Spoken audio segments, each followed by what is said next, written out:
Today we're gonna do a little upgrade that'll make your ATV crank stronger, run longer. We're gonna go ahead and swap out that old school lead acid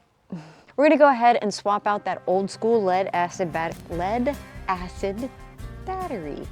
It's a tongue twister. We're gonna go ahead and swap out that old school lead acid battery for a shiny, brand new lithium iron phosphate battery.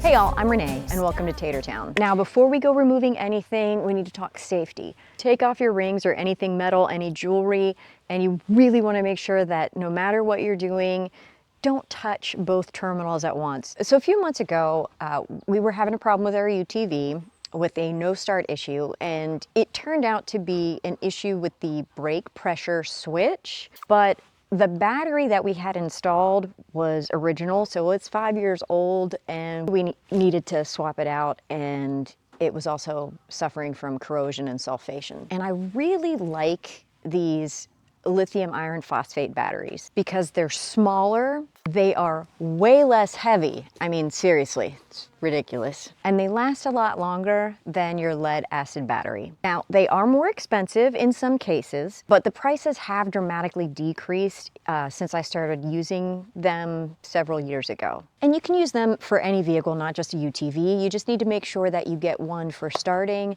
not for deep cycling. Before we dive into changing out the battery, we need to talk gear. To replace your lead acid battery with what they call an LiFePO4 battery, you'll need to make sure that you get a battery that's meant for starting a vehicle and that it meets or exceeds the cold cranking amps or CCAs for what your vehicle requires. And we're not talking CA or cranking amps, but the CCA or cold cranking amps, because a lot of these batteries don't list CCA, they list CA. In my case, the original battery that I have, the lead acid battery, had a rating of 575 cold cranking amps. So I went ahead and got a lithium battery that has 700 cold cranking amps. You can always go higher, but you do not want to go lower than what your lead acid battery is rated for. Going higher is always better. It's going to give you a stronger start, but there is a limit to the return on investment. You don't want to go that much higher. You also need to get a lithium compatible charger. This is for maintenance charging outside your ATV. The trickle charger that you use on your lead acid battery is not good for these lithium batteries. And they do come in a variety of costs. You can get really expensive ones that have Bluetooth and will let you know on your phone what the charging state is. Even batteries, some of the batteries have Bluetooth that will let you know what the state of charge is. But you don't have to do anything fancy. You can get, a very inexpensive lithium charger. A 10mm socket or 10mm wrench. And you may also need a ratchet or impact driver, depending on if you're using a wrench or a socket. Because the LiFePO batteries weigh next to nothing and they're way smaller than the lead acid battery, you'll need to make some changes to your battery compartment. You'll either want a battery tray adapter kit or some foam spacers to pad out the existing tray to keep the battery from sliding. I just removed the existing tie-down bracket and used a battery tie-down strap. The first time I lifted one of these, it was like the difference between lifting a bowling ball and a bag of marshmallows. It's the little things that make me happy. Another consideration is the terminals. As you can see here, your lead acid battery, the connectors that terminate onto these are set up for these top mount, or in some cases you may have a side mount. And depending on the LiFePO battery you get, they may have those types of terminals. Now we have dogs, but a lot of them do not. Instead, they typically have these M6 terminals with threaded posts. If that's the case, you're going to have to purchase terminals with posts that screw into the threaded holes so you can attach your negative and positive cables. You could also change out the terminals on your positive and negative cables to work with the stock terminals on the battery, but that honestly would take more time to switch out. Okay.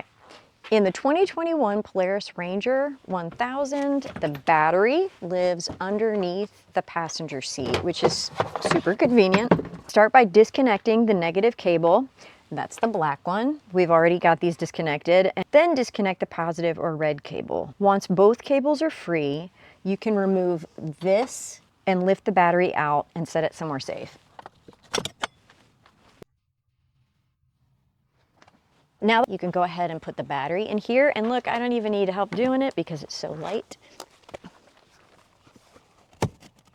You just need to make sure that your battery is snug in the tray.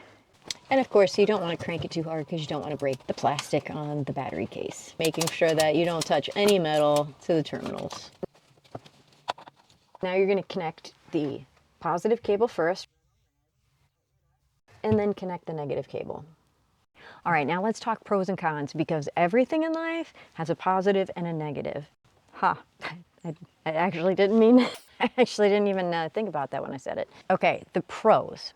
First of all, the number one positive of this is that the lifespan of the battery is way longer than a lead acid. A lead acid battery might give you a couple of years, whereas an LFP battery, 10 years isn't unusual. Number two, you're gonna have more power, a higher resting voltage, and more consistent cold cranking amps. And it doesn't sag like lead acid when you leave the lights on for 5 minutes. Number three, which is my favorite, is that it is way lighter. Okay, yeah, it's a battery, but you're still lightening the load that the UTV has to pull, and on you when you have to remove it for doing any kind of maintenance. Number four, no acid leaks, no corrosion, and no mess. Lead acid batteries are basically angry buckets of lead and acid.